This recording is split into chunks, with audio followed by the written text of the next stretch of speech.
kwenye Kweli Yote TV kwa majira hii tena. Yeye baba anatukaribisha kwenye kipindi kizuri cha sisi kueleweshwa na yeye katika Kweli Yote TV, na mimi rafiki wa Kweli Yote TV, na sisi sote ni marafiki. Wote mnakaribishwa, upe usi wekundu, wote viongozi na wasio viongozi, vijana wa imani zote, karibu sasa kwa ajili ya kufundishwa na kuelekezwa kupitia ile kweli yote ya yeye mwenyewe aliyetupa. Kabla ya yote basi tushukuru.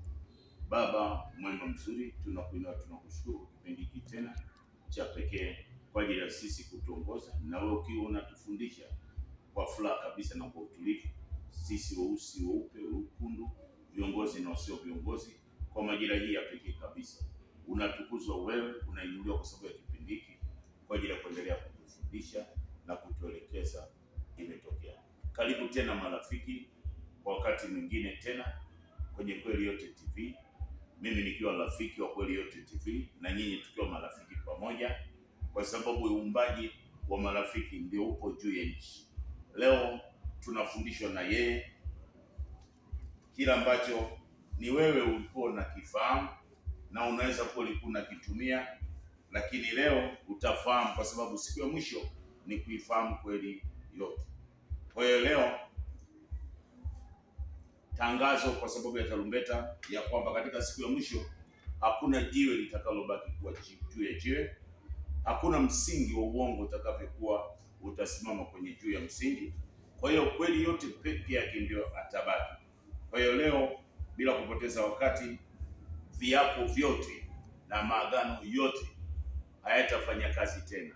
Pale ulipo, kwenye taifa lolote ulipo, neno kiapo, neno agano lolote ulilowahi kuapia au kuapishwa au wakakuapia kwa ajili ya kukutengenezea mazingira mabaya, viapo hivyo havina kazi. Leo ufahamu na upokee hiyo na ufunguke. Kwa nini anafuta viapo na maagano kutotumika tena? Ni kwa sababu agano lolote, kiapo chochote, ndio kilikuwa ni kilele ambacho cha kila kitu, na hicho alikionyesha kabisa wakati wa Mwanzo 22 ule mstari wa 15 kwa kiapo cha Ibrahimu. Hapo ndipo tuliona kiapo kinatumika kwa Isaka kwa ajili ya kuwa na moyo wa kutoa au kujitoa bila kuangalia mazingira. 15 nasema kweli yote akamwita Ibrahimu mara ya pili kutoka mahali pake, akasema nimeapa hapa kwa nafsi yangu, asema yeye, kwa kuwa umetenda jambo hili wala hukunizuilia mwanao wa pekee, katika kukubariki nitakubariki, na katika kukuzidisha nitakuzidisha. Hapa ndipo tunaona kiapo kikionekana. Lakini kwa sababu kiapo chochote, tunamwona hata yule anayesema kwa ajili ya Paulo, nabii aliyekuwa kakalia kiti cha maelezo ya utimilifu kwa ajili ya nabii wa mataifa, akisema kwenye Ibrania ile 6:16,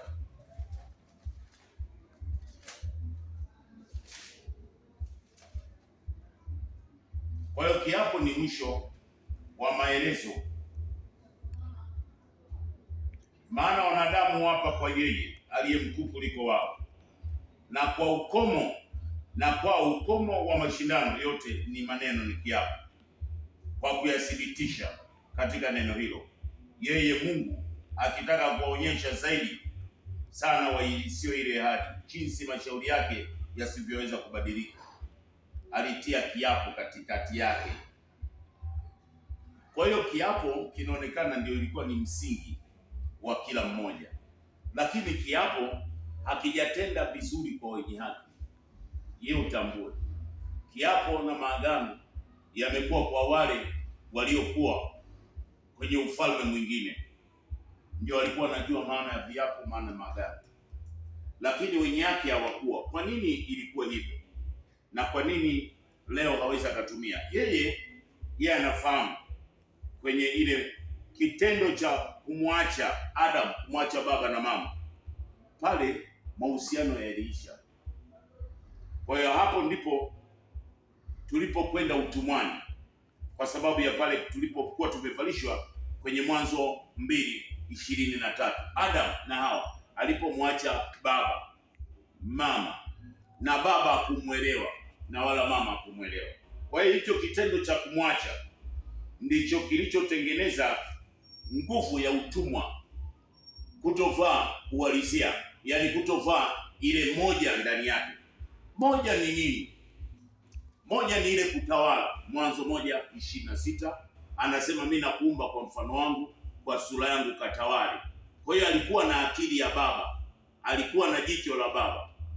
Ndio maana unaona kwenye nguvu ya Mwanzo 2:19 analetewa ili awaiteje wanyama. Hiyo ndio ilikuwa moja, yaani moja na baba ndio iliyokuwa hapa, moja na baba.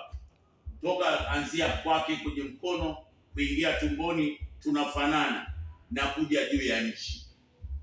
2 ilipotokea ni hapa, wakati baba tayari wanaachana na baba.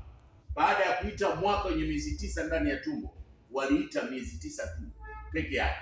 Kwa hiyo tulikuwa tunahesabiwa nje mwaka wenye miezi 12. Hii ndio ikawa 2 kwetu.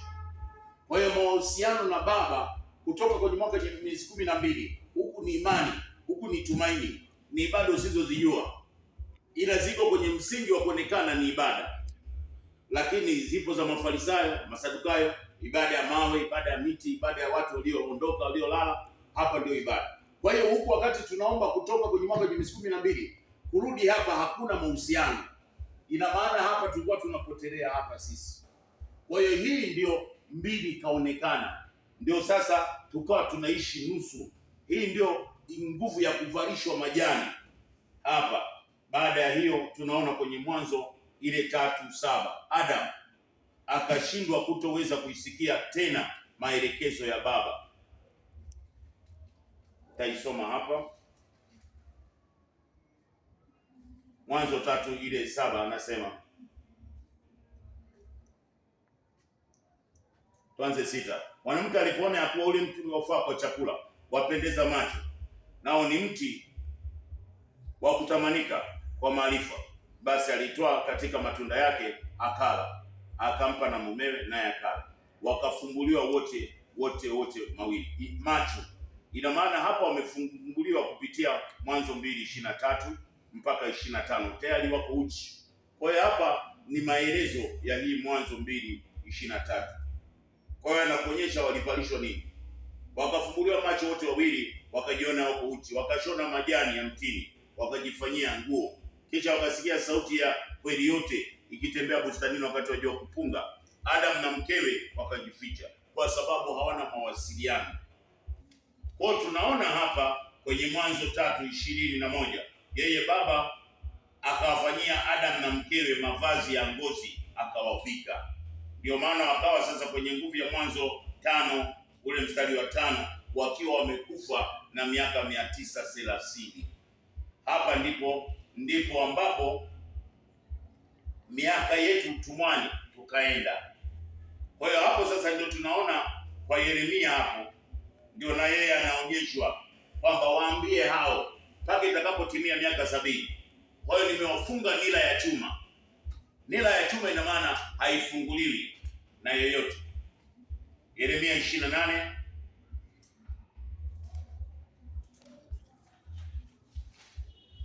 tukiwa utumwani. 28 ule mstari wa 14. Maana yeye kweli yote asema hivi, nimetia nila ya chuma juu ya shingo ya mataifa haya yote ili wamtumikie mfalme wa Babeli mtumishi wangu, nao watamtumikia, nami nimempa na wanyama wa nchi yote pia. Kwa hiyo ule utumwa sasa ndio tukawa tumekamatiwa, hata tulipoenda tukaambiwa tuzalie huko kwenye ile miaka 70. Ina maana tuko nusu, hatuna nguvu hata ya kiapo, hatuna nguvu hata ya agano.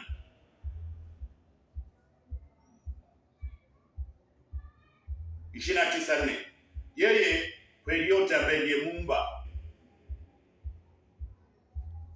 akasema hivi, na hawa watu wote waliochukuliwa mateka, niliofanya wachukuliwe mateka toka Yerusalemu mpaka Babeli, jengeni nyumba mkakae ndani yake, kapandeni bustani mkale matunda yake, oeni wake mkazae wana wa binti zenu, waozeni wake wenu wakazae, waone binti waume mabinti zenu waozeni, wazae huko. Kautakieni amani mji ule niliofanya mchukuliwe mateka, mkauombee kwa yeye, kwa maana katika amani yake mji huo ninyi mtapata amani. Maana yeye kweli ambaye ndiye Baba mwenyewe Muumba asema hivi, manabii walio kati yenu na wabashiri wenu wasiwadanganye ninyi, wala msisikilize ndoto zenu mnazooteshwa, kwa maana kwa jina langu utabiri maneno ya uongo kwenu, mimi sijawatuma. Yaani kwenye Babeli ina maana ilikuwa hakuna kiapo. Hata wakati anasema huyu anayesema Paulo kwamba ukomo wa maneno yote ni kiapo, kwa sababu aliona kwenye nguvu ya ile nguvu ya mwanzo 22 kwa ajili ya Ibrahimu, lakini hakujua kosa lile la Adam na Hawa lililotufanya sisi twende utumwani, kwa ajili ya sisi kuwa uchi, kwa ajili ya sisi kuwa uchi wa jicho, uchi wa sikio na uchi wa akili. Ina maana ule utumwa sasa ndio ukawa ni miaka 70 itakapotimia. Miaka 70 ikitimia, ndio nguvu ya mema yataanza kuonekana kwenye hiyo sasa Yeremia ile 29 ile 10, Baba kuturudisha mahali tulipokuwa tayari tumepelekwa utumwani.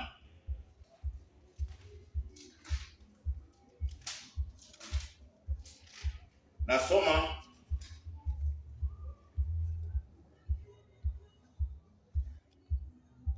maana yeye asema hivi, Babeli utakapotimiza miaka 70 nitawaijilia. Hata Danieli 9:2 katika kuandika vitabu aliona miaka 70 ndio utimilifu. Miaka 70 ndio utimilifu. Danieli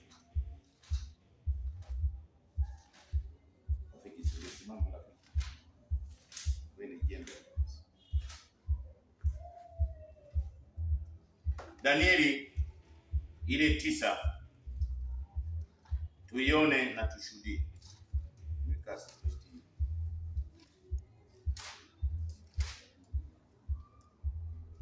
Mbili, katika mwaka wa kwanza wa kumiliki kwake mimi Danieli, kwa kuvisoma vitabu na lifahamu hesabu ya miaka ambayo hiyo kweli ya Baba ikamwijia Yeremia nabii ya kutimiza ukiwa Yerusalemu, yani miaka 70.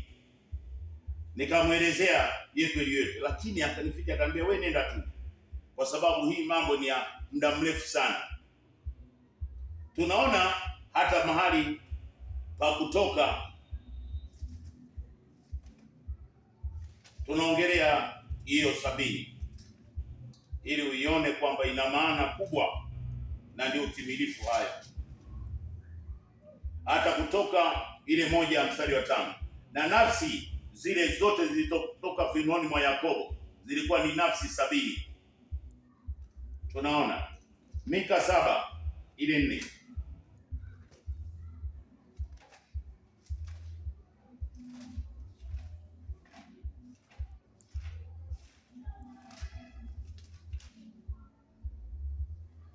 Ni Zekaria 7 ule mstari wa 4. Ndipo kweli ya Baba ambaye ndiyo kweli yote ikasema, waambie watu wote wa nchi na hao makuhani, ukisema, hapo mlipofunga na kuomboleza katika mwezi wa 5 na mwezi wa 7 katika miaka hiyo 70, je, mlinifungia mimi kwa lolote? Mlinifungia mimi na wakati mlapo chakula na kunywa? Je, amli kwa ajili ya maisha yenu na kunywa kwa ajili ya maisha yenu? Je, hayo sio maneno aliyosema yeye kweli yote kwa kinywa cha manabii hapo zamani? Kwa tulikuwa tumefungwa kwenye ile majira ya miaka 930 na miaka 70. Ina maana sasa huko Babeli ndio watu waliishi kwa viapo na maagano. Yaani hiyo sasa Babeli ni mfumo uliokuwa kwa ajili ya wale waliokuwa wameteka Yerusalemu, ile Ufunuo 21 ule mstari ambao 21:10 mpaka 22, yaani Yerusalemu iliyokuwa na madhabahu ya maagano 12, viapo 12, vilikuwa ni vya kabila 12, nyota 12, chemichemi 12, ile nguvu inayosimama kwa ajili ya mitume 12 ambayo imesimama kwa ajili ya kabila 12, msingi wote wa nyota 12, hata wale simba 12, viti 12, huo ulikuwa ni msingi wa Yerusalemu ya kwanza. Kwa hiyo huo msingi tayari ulikuwa kwenye agano la Yakobo na agano la Daudi, likiwa kwenye Yeremia ile 23 ule mstari wa 20 mpaka 26. Nitasoma hapo kwa faida kubwa kabisa kwa ajili ya weupe, weusi, wekundu na watumishi wote.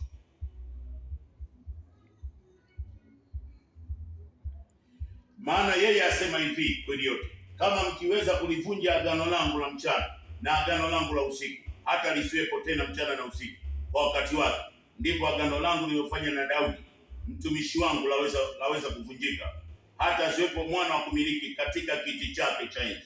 Tena agano langu nililofanya na Walawi makuhani wahudumu wangu laweza kuvunjika, kama vile jeshi la huko juu lisiloweza kuhesabika mchanga wa bahari kupimwa, ndivyo nitakavyoongeza wazao wa Daudi mtumishi wangu na Walawi wanaonihudumia.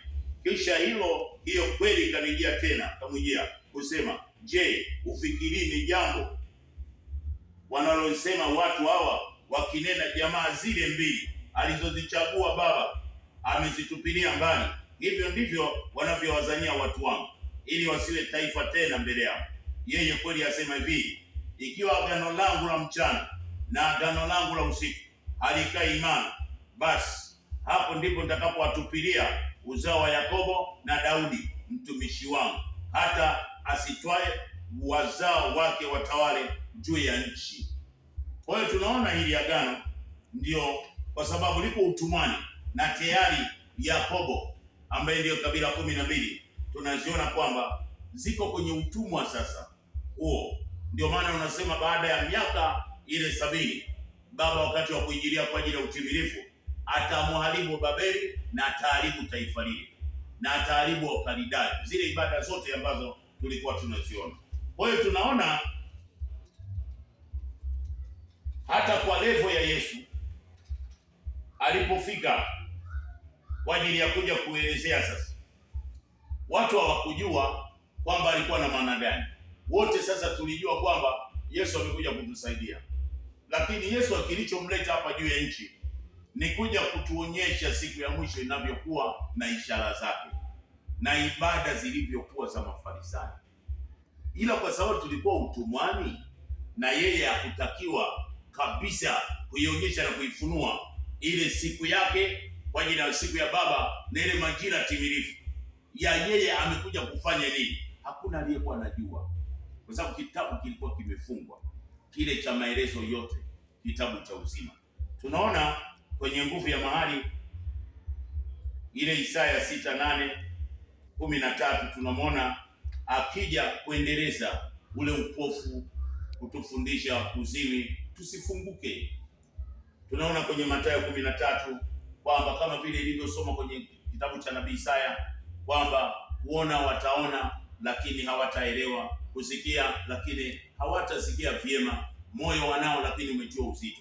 Kwa hiyo haya ndio maisha. Tunamwona hata Paulo vile vile katika ule utumishi wake aliyokuwa tayari ameingia ile Matendo 28, naye anasema hivyo kwamba naifahamike kwamba watumishi au manabii waliokuwa wamejaa roho kwa ajili ya fundisho la nabii Isaya, kwamba aliutumwa nabii Isaya kwamba Bwana kawaambia hawa, kusikia watasikia, kuona wataona, lakini hawapokei chochote.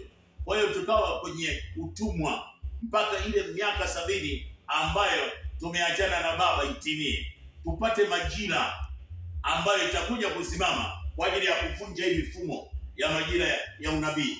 Agano la Yakobo lilokuwa kwa ajili ya agano la mchana na agano la usiku. Hapa ibada ikawa ni ya jua na mwezi. Ndio maana tunamwona hata hapa Ibrahimu akiwa ndiye ambaye ni baba wa imani. Lakini kwenye baba wa imani, kwa sababu tu ya kutokuelewa na tukao kwenye utumwa, ina maana hizi familia ya Sara, Hajiri na Ketura, haya ni matawi karibia. Huyu wa Sara kuzaa watoto wawili, ambaye akamzaa Isaka, Isaka akazaa watoto wawili.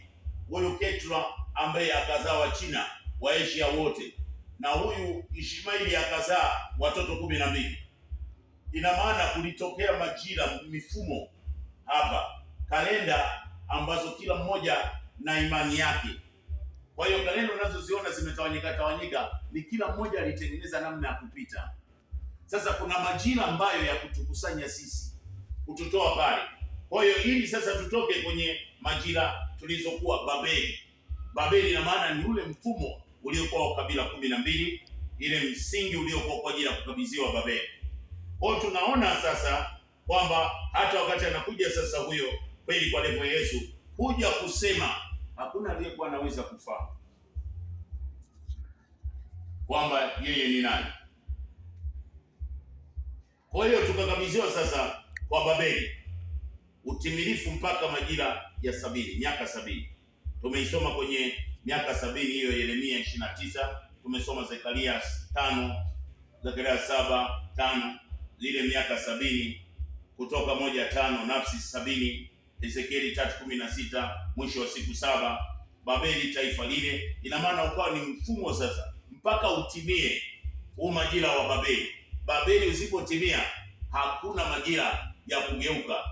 Kwa hiyo hapo sasa ina maana viapo vitaendelea, maagano mpaka sasa. Kwenye ibada watu wanaapa, lakini kiapo sasa hakina nguvu. Viapo havina nguvu, maagano hayana nguvu. Ndio maana sasa yametengenezwa kwa sababu ya kutoelewa kwamba hivi viapo na maagano yalikuwa ni kwa faida ipi, kwa sababu kama nguvu ya Yesu akutumia nguvu ya viapo alivyokuwa anasema, yeye alikuwa kwenye level ya kweli. Ndio maana akasema kwenye Yohana 18:37 kwamba mimi nimekuja kuishuhudia ile kweli. Pilato anauliza kweli ni nini? Kwa hiyo kweli haikufahamika, lakini kweli ndio mfumo halisi wa zaidi ya kiapo. Kwa hiyo hata Yohana 8 ile 32 akasema mtaifahamu kweli, nayo kweli itawaweka huru. Hata mahali pa Yohana 3:33 kwamba muhuri ni kwamba Baba ni kweli. Kwa hiyo hakuna aliyeelewa kwamba je, ni nini kitumike juu ya nchi. Sasa wote sasa ni kuapa, wote sasa ni nguvu kwa ajili ya maagano, lakini hayo maagano hayamsaidii yote. Kwa ndio maana amekuja sasa kufuta hayo maagano na viapo ili tuelekee kwenye kweli yote. Yaani sisi tusifungwe na viapo na maagano ya kila namna, kwa sababu ukiangalia maagano tulikotokea kwenye familia zetu, kwenye imani tulizonazo, kwenye masomo tulionayo, vyote hivyo ni vipindi. Sasa ni lazima vifutike hivyo vipindi vya maagano na viapo ili turudi, ili sasa, lakini kufutika kwake mpaka Babeli atimize ile miaka 70. Sasa Babeli ametimiza miaka 70. Ametimiza vipi? Na huyo Babeli ni nani? Tarudia tena na tena na tena na tena, kwa sababu ndio mahali pa senta ya kuhukumu uumbaji wa giza.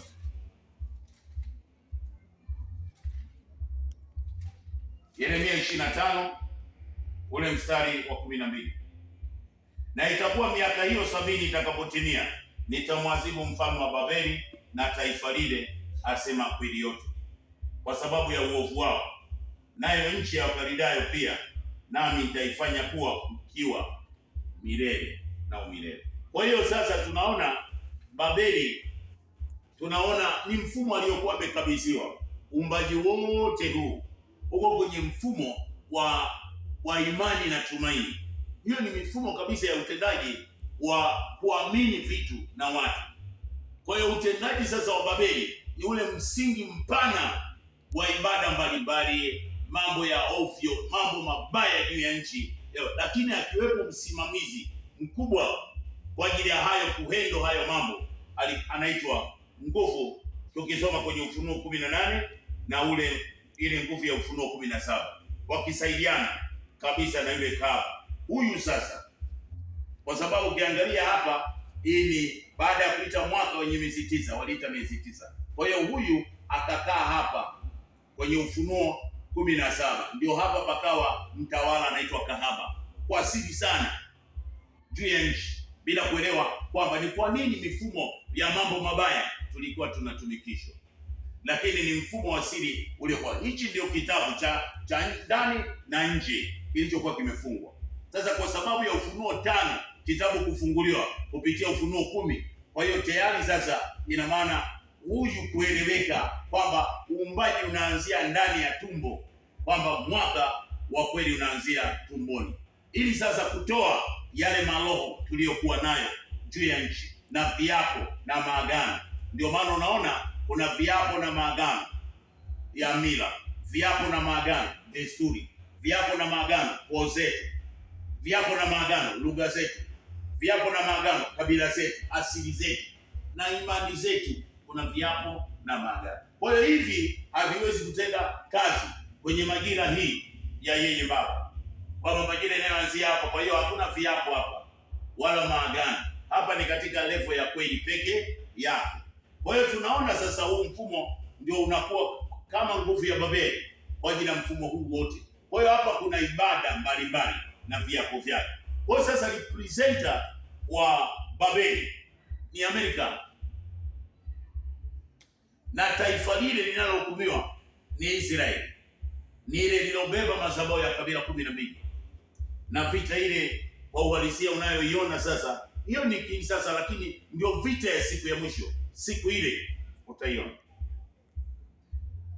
taifa lile liko kwenye Mwanzo 49:1 mpaka 28, kwa ajili ya Yakobo kuwa na wale watoto wake 12.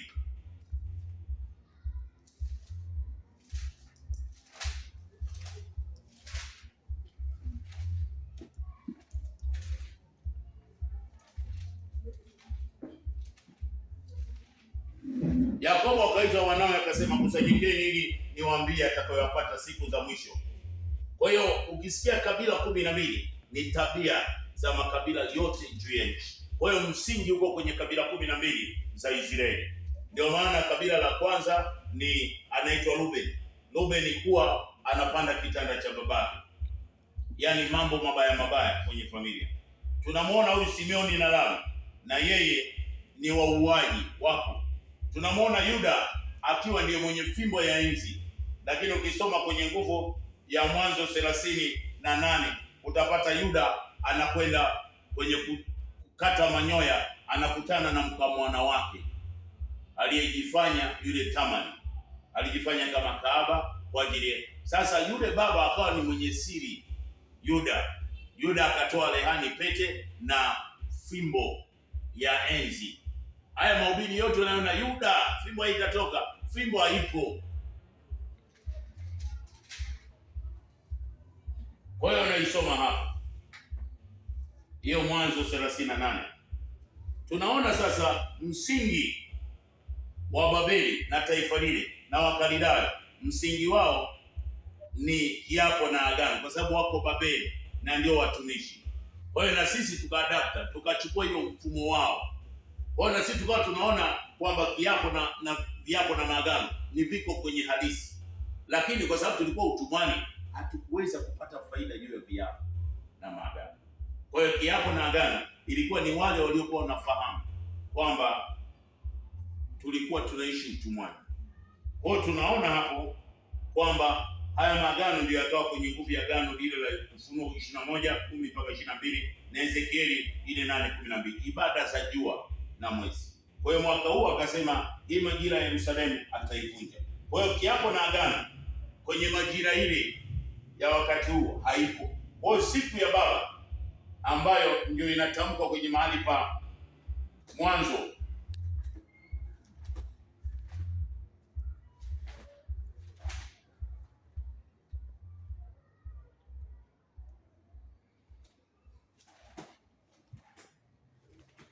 Yohana 4, samahani, ile mstari wa 23.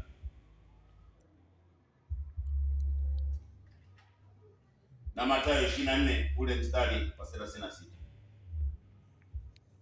Lakini saa inakuja nayo saa ipo ambao waabudu halisi watamwabudu Baba. Kwa hiyo sasa Baba, kwa sababu hatukumjua nani alikuwa na maana gani, Baba ina maana ni kweli yote. Kwa hiyo sasa inaelezewa kwenye Mathayo 24:36 habari ya siku ile na saa ile. Walakini habari ya siku ile na saa ile hakuna ijuaye, hata malaika walio mbinguni, wala mwana, ila Baba peke yake. Kwa maana kama vile ilivyokuwa siku za Nuhu, ndivyo kutakavyokuwa kuja kwake Mwana wa Adamu. Anayekuja kukufundisha mwenye moyo wa Baba ndo anayekufundisha hivi sasa hivi. Anakufundisha bwana, siku ya mwisho. Ina maana ni ile miaka 930 na ile miaka 70. Tunapata Zaburi ya 90 ule mstari wa 4. Miaka 1000 kwetu, kwake ni siku moja. Hakutaja tu kwamba ni siku ya mwisho, akataja tu siku moja, kwa sababu angetaja ndio siku ile wangejua, wangetafuta mpaka wangefahamu. Ina maana miaka 1000 kwetu sisi, kwake ni siku moja, ndio ile siku ya mwisho, ambao sasa ndio tunarudi sasa kwenye Mwanzo 1:26 kuwa sura yake hapa ndio sura yake, kwamba tuna vipawa, kalama, talanta, kuwekezo mema na mazuri na akili nzuri kwenye kiganja chake. Tunapoingia kwenye tumbo tunakuwa na vipawa, kalama, talanta, viwekezo mema na akili nzuri, na tunapotoka tunaendelea kuwa na vipawa, kalama, viwekezo mema na mazuri na akili nzuri. Ina maana mwaka unaanzia tumboni, ni mwaka wa pili unapozaliwa, yenye miezi 9. Kwa hiyo ndio siku ya mwisho kwa ajili ya kurudi sasa kwenye Mwanzo 1:26-31 na Mwanzo 2:15 bustanini na Mwanzo 2:19. Tutumie uumbaji, tutumie yani vyote, madini yasitukimbie, vitu vya thamani visitukimbie, maisha yetu yawe juu ya nchi, kama alivyosema kwenye Luka ile 17 ule mstari wa 20-21, kwamba maisha yetu sio ya mbinguni, kwa sababu mbinguni zilikuwa level mbili. Kuna mbinguni iliyokuwa mbinguni ya shetani na mbinguni iliyokuwa kwa ajili ya Baba. Mbinguni ya Baba ilikuwa ni kwa ajili ya mahali pa ufalme wa juu. Mbinguni ya shetani ni wale tuliokuwa wanakufa alafu wanaenda kuzimu, kwenye Luka 16:19 mpaka 26, na mahali pa Samueli wa kwanza 28 ile 3 mpaka kwenye 21. Kwa sasa tunakuwa tumerejeshewa sikio, jicho, akili, moyo, hatua, sababu Baba sasa ni kweli yote. Yohana 3:33 kwamba Baba maana yake ni kweli yote, na Yohana 8 hii itasoma kwa sababu ni jambo kubwa kabisa. Kwa hiyo anayekuja kutueleza ni huyu mwenye Yohana 16:25, hayo nisemayo nanyi kwa misali, saa yaja ambapo sitasema nanyi tena kwa misali, lakini nitawapa habari za Baba waziwazi. Hii sasa ndio napewa habari za Baba waziwazi. Ndio maana hautakiwi wewe baba kuitwa baba, wewe unatakiwa kuitwa rafiki, kwa sababu Baba ni kweli yote. Sasa na wewe unaitwa baba vipi? Kwa hiyo tunaona hapa kwenye Yohana sasa ile 3 ule mstari wa 33, yeye aliyekubali ushuhuda wake ametia muhuri ya kwamba yeye muumba ni kweli yote. Ndio maana hata yeye alikuja kuishuhudia ile kweli. Yohana 18 ule mstari wa 37. Basi Pilato akamwambia, wewe huyu mfalme? Basi huyo kweli kwa levo Yesu akajibu, wao wasema kwa kuwa mimi ni mfalme. Mimi nimezaliwa kwa ajili ya haya, na kwa ajili ya haya mimi nimekuja ulimwenguni ili niishuhudie ile kweli. Kila aliyewa hiyo kweli huisikia. Pilato akamwambia, kweli ni nini? Kweli haikujulikana, kwa sababu tayari tulikuwa utumwani. Kwa hiyo sasa tunafahamu kwamba Baba ni kweli yote, Mwana ambaye ni Yesu ni kweli kwa ajili ya kushuhudia. Sasa ndio maana kwenye Yohana 14 ile 20 akasema Baba ni mkuu kuliko mimi. Hii Yohana 8 mstari wa 26. Ninayo mengi ya kusema na kuhukumu juu yenu, lakini yeye alinipeleka ni kweli, nami ninayosikia kwake ndiyo ninenayo kwa ulimwengu huu. Kwa hiyo haya sio yetu wala sio yangu, ni sisi sote kwa ajili ya kuyapokea na kujifunza na kujua kwamba kweli majira yamefika. Kwa hiyo tunaona Baba ni kweli yote. Kwa hiyo Baba ukiwa kwenye kweli yote hawezi akatumia kiapo wala agano, ni wewe kukaa kujifunza na kueleweshwa. Ndio maana akasema mtaifahamu kweli nayo kweli itaweka huru. Mwana ambaye ni Yesu ni kweli. Roho au Kristo ni mpakwa mafuta, lakini ndio wamebeba ule moyo wa Baba wa kutufundisha. Kwa hiyo huyo utamkuta kwenye Yohana 7:37 na Mathayo 10:29. Baada ya hiyo miaka 70, Ufunuo 16:13 mpaka 15 na Ufunuo 20:8, vita ya siku ile ya Baba. Sasa hii ikaitwa vita ya siku ya mwisho, ndio ikawa kutoeleweka sasa, kwa sababu wote sasa tuko kwenye imani, tuko kwenye tumaini, tuko kwenye ishara, tuko kwenye miujiza, tuko kwenye neno, tuko kwenye nguvu ya sauti, tuko kwenye nguvu ya majira ya andiko, tuko kwenye neno la ufunuo. Ngumu kupata ile nguvu ya message halisi, na Baba alikuwa hajajitokeza. Kwa hiyo tunaona sasa vita ya siku ile ni hiyo vita inayopiganwa hapo, wanaita wao vita ya siku ya mwisho. Ni Babeli sasa, ile Yeremia 25 ule mstari wa 12. Babeli anawakilishwa na Amerika, taifa lile ni Israeli. Wakalidayo ni ibada mbalimbali za imani, tumaini, ibada za ishara, miujiza. Hizo sio ibada zitendazo kwa haki, kwa sababu hata roho hazina. Ukifunua kwenye nguvu ya pale kwenye Ufunuo 16 ile 13, roho zitendazo ishara ni za kishetani.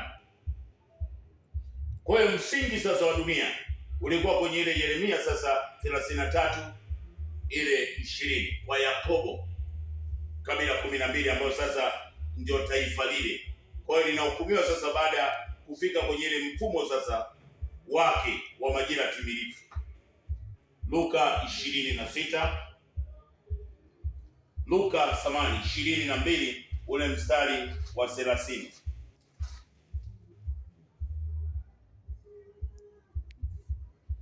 Mpate kula na kunywa mezani pangu katika ufalme wangu, na kuketi katika viti vyenye, mkiwahukumu kabila 12.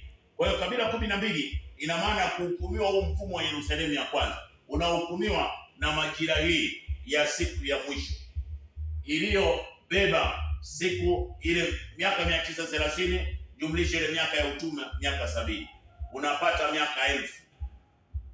Miaka 1000 kwa Baba ni siku moja.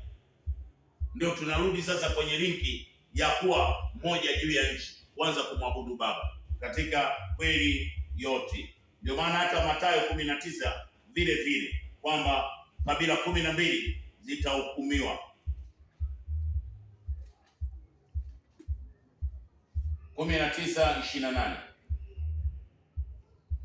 Huyo Yesu akawaambia, amini nawaambia kwamba ninyi mlionifuata mimi katika ulimwengu ule wa kweli, atakapoketi mwana wa Adamu katika kiti cha utukufu wake, ninyi nanyi mtaketi mkiwahukumu kabila 12. Kwa hiyo sasa kabila 12 zinahukumiwa na ile majira ya Isaya sasa ile 61 ile 2, mwaka uliokubaliwa na watu wote, mwaka wenye miezi 9.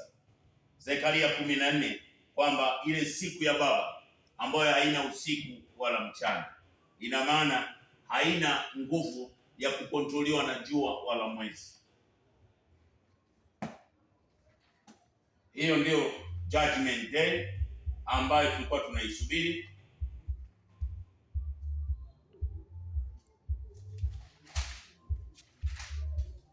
Zekaria 14 ule mstari wa 7. Lakini itakuwa siku moja iliyojulikana na Baba, si mchana wala si usiku, lakini itakuwa ya kwamba wakati wa jioni kutakuwa nuru.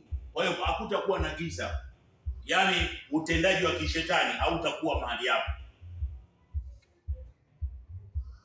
Sasa vita hii kwenye nguvu ya ufunuo, hapo tumalizie hapo kwa ajili ya leo. Tutakuwa tumeeleweshwa na yeye, tumevuka vituo vingi kabisa vikubwa na tumetambua Ufunuo 16 ile 13. Nikaona roho chafu tatu za uchafu zilizofanana na vyura zikitoka katika kinywa cha yule joka na katika kinywa cha yule nabii na kinywa cha yule nabii wa uongo na mnyama.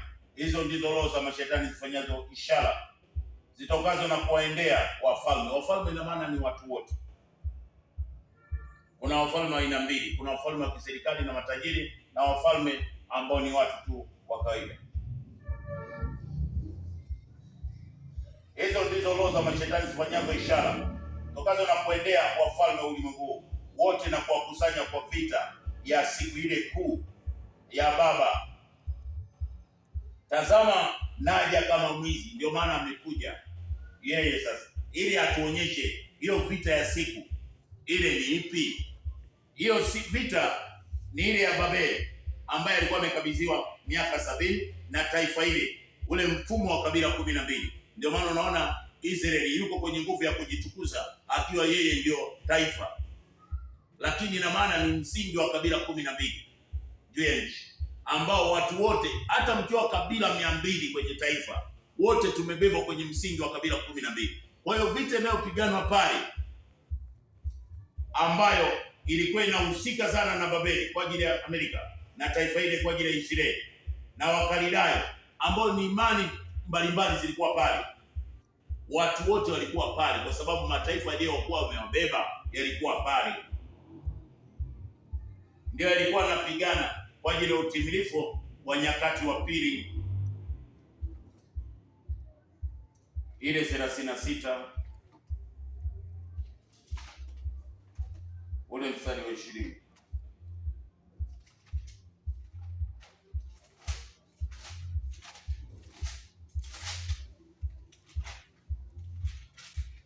Nasoma nyakati wa pili 36:20.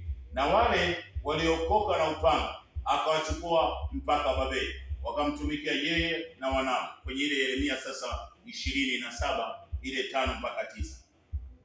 Na mpaka kulipoingia miliki ya Uajemi. Hiyo vita Babeli ameanguka, taifa lile limeanguka, Israeli. Yaani umbaji uliokuwa umekamatiwa kwa ajili ya makabila, kwa ajili ya imani zilizokuwa kwa ajili ya mitume 12 zimeanguka. Ile kulitimiza lile alilokuwa ameambiwa Yeremia, hata nchi itakapofurahia sabato zake, kwa maana siku zote ilipokaa ukiwa ilishika sabato na kutimiza ni miaka 70. Kwa hiyo wanagombania hapo kwa ajili ya Iran. Kwa hiyo vita hii sasa Armageddon ni uwanja wa vita, lakini uwanja huu mkubwa ni kati ya uongo na kweli. Kwa hiyo Armageddon ni neno vita, vita kwenye uhalisia kati ya ile kweli na uongo, kwa sababu Baba ambaye ni kweli yote anahitimisha kwa ajili ya yeye na yeye kusimama na kuketi juu ya nchi ili abudiwe. Kwa hiyo ni kati ya uongo na kweli. Kwenye vita hiyo unayoiona nje wanapigania, hapo unapopaona ni uwanja wa vita kati ya hayo mataifa. Sasa Babeli taifa lile na Wakaldayo wakiunganisha na ile nguvu ya kupambana na yule ambaye tayari ana zamana anaitwa Uajemi, lakini ni Iran. Kwa sasa ina maana ili turejee kwamba tufahamu ya kwamba sasa hivi upendo haupo juu ya nchi, kwa sababu upendo tayari umekutwa umepoa. Kwa hiyo watu walikuwa wanapendana taifa kwa taifa, kabila kwa kabila. Kwa hiyo sasa hivi ni kuheshimiana, mimi na wewe, mdogo kwa mkubwa, kiongozi na si kiongozi, taifa kwa taifa, liwe kubwa au liwe dogo, heshima, kuheshimiana. Kwa hiyo yeye atakayekataa kuheshimiana atapata habari yake. Mathayo 7 samani ya kwanza, Mathayo 7 ule mstari wa 12. Basi yoyote mnayotaka mtendewe na watu, nanyi watendeni vivyo hivyo, maana hiyo ndiyo Torati na manabii. Kwa hiyo upendo umeleta matengano makubwa sana. Kwa sasa hivi kumpenda anabaki tumpende kweli yote peke yake. yaani tupende ukuu wake, utukufu wake, heshima yake. Ndio ibada ilipo ya kufanikiwa na kuishi juu ya nchi. Ina maana mambo ya imani, mambo ya tumaini, mambo ya upendo wa sisi kwa sisi yameondolewa, na ile majira ya viapo, maagano yameondolewa. Kwa sasa hivi tuko uhuru kuishi juu ya nchi, sio tena maisha ya mbinguni. Kwa hiyo Baba atukuzwe sana, ila amekuja bila taarifa. Moyo wa Baba umekuja bila taarifa. Moyo wa Baba umekuja bila taarifa. Hayo nayoelezwa ndiyo ya kweli. Manabii, majira ya kitume imeisha. Ndio maana alisema kwenye Mathayo 24:1 na Luka 21:5 kwamba akirudi, akifika, atabomoa mifumo hiyo tuliyokuwa tunaitumia, kwa sababu haina faida na jamii, haina faida na uumbaji wake. Ushetani ndio ulikuwa unapata faida kwa viapo na maagano. Hata nguvu ya upendo, hata imani na tumaini, watu hawakuwa tena na imani. Watu walikuwa na imani ya vitu na amani ya vitu na tumaini ya vitu. Upendo, walikuwa wanapendana kwa matabaka. Wewe uliye navyo unampenda aliye navyo, asiye navyo na hivyo hivyo, wanapendana kabila kwa kabila. Lakini kwa sababu Baba alikuwa kwenye unabii ndani ya Yesu kupitia ile kweli, basi ina maana alikuwa anatufundisha kiunabii. Sasa amekuja virejeshe vyake vilivyosababisha shida juu ya nchi kwa sababu ya kutokuelewa. Kwa hiyo Baba amefungua uumbaji wake, maagano yote, viapo vyote havitatumika tena. Kwa weupe, weusi, wekundu, kwa waganga, wachawi, washirikina, mafrimasoni, hakuna tena viapo na maagano. Ndio imeisha hapa maisha juu ya nchi. Sasa sisi ni kutunza wakati, ni kutunza ile nguvu ya baraka tunapewa, kuheshimiana sisi kwa sisi, awe mweupe, mweusi, hata ambaye hajajua chochote, wewe mheshimu vile alivyo. Ndio maana yeye amekuja kwa hali hii ili akupe wewe. Basi Baba ametubariki, viongozi mmebarikiwa, vijana, mabinti, wote tumebarikiwa. Sisi sote, upe, weusi, wekundu, mataifa yote. Sasa anatutunza yeye, anatulinda yeye, anatuvisha yeye. Sasa sisi ni kutunza wakati na kutunza ile nguvu ya baraka tunayofanya, na kufanya kazi kwa bidii kweli kweli, kwa sababu sasa maisha ni juu ya nchi. Tumebarikiwa na tumebarikiwa. Karibu udiscribe kwa ajili ya Kweli Yote TV, ulike kwenye Kweli Yote TV, mshirikishe na mwenzio mambo mazuri ya yeye mwenyewe. Kwa hiyo ni wakushangiliwa yeye. Asanteni sana, tukutane tena wakati mwingine. Baba tufundishe, ambaye ni Kweli Yote. Mmebarikiwa.